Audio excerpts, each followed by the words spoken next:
Pagbasa mula sa aklat ni Propeta Jeremias. Ipinabalik sa atin ng Panginoon ang masawalang dapat sa atin na mga kaaway ko. Ako'y parang maakot upang dinadala sa patayan at hindi ko nalalaman may masamang balak pala sila sa atin. Wika nila, putulin natin ang puno habang malusog. Patayin natin siya na wala na makaalaala pa sa kanya. At lumalali si Jeremias, Panginoon, ikaw ay buong na makatarungan. Nababatid mo ang isipan at damdamin ng bawat tao. Ikaw ang makikinig sa mga tao ito. Ipinapaubaya ko sa inyo ang ating gawin. Ang salita ng Diyos. Salamat sa Diyos.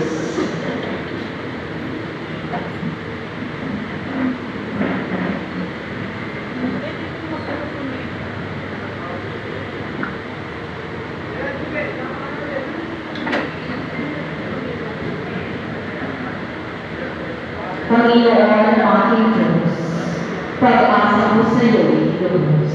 Panginoon ang aking Diyos, pag-asa ko sa iyo'y lubos.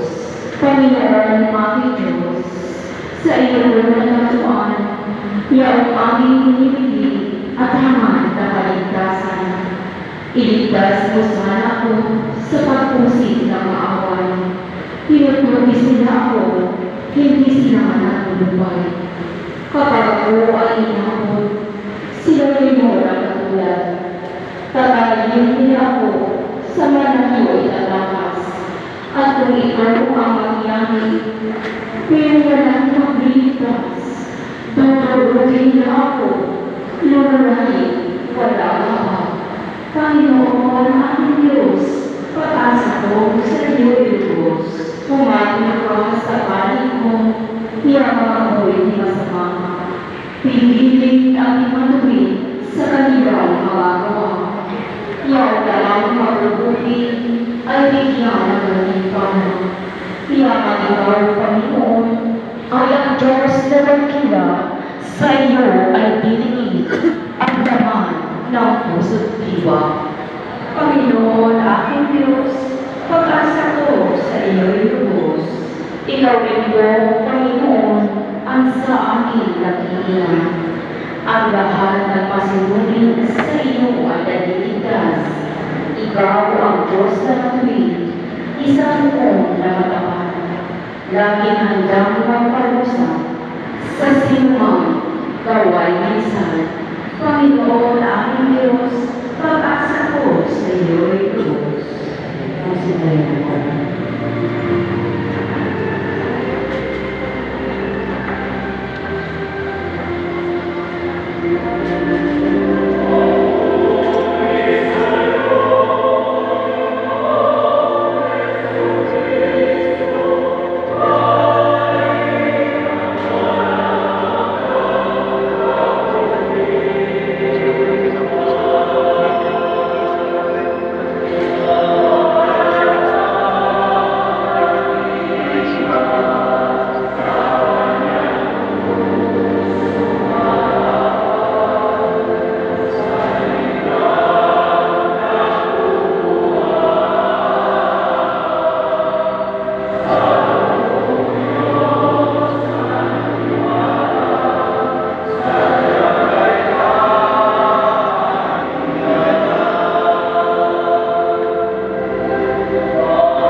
Noong panahon ngayon, marami sa mga nakarinig kay Jesus ang nagsabi, tunay lang ito ang propetang hinihintay natin.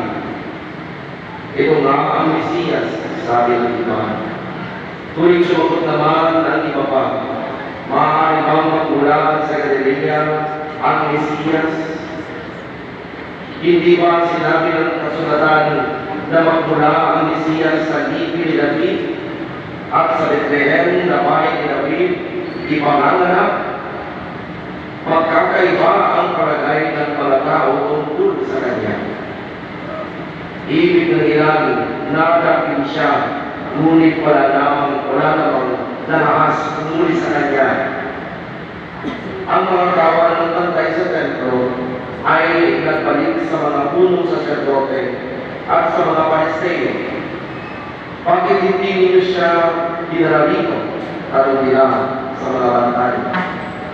Sumagot sila, wala pa pong nagsalita ng gaya niya.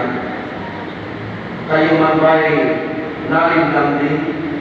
Tanong ng mga Palestino. Mayroon bang pinuno o Palestino naniniwala sa kanya? Wala. Mga tao lamang na walang nalalaman sa kautusan ang naniniwala sa kanya. At kanyang mga sumpa. Isang sa mga tao ay si Nicodemo na nagsadya kay Jesus noong una. Tinanong niya sila, labang sa ating kautusan, nahatulan ang isang tao ng di muna nililitis at inaalam kung ano ang kanyang ginawa. Hindi ba? Sumagot sila, ikaw ba'y taga-Galilea din? Magsalinsin ka, makikita mo na walang propetang magmumula sa Galilea. At tuwin na ang bawat isa.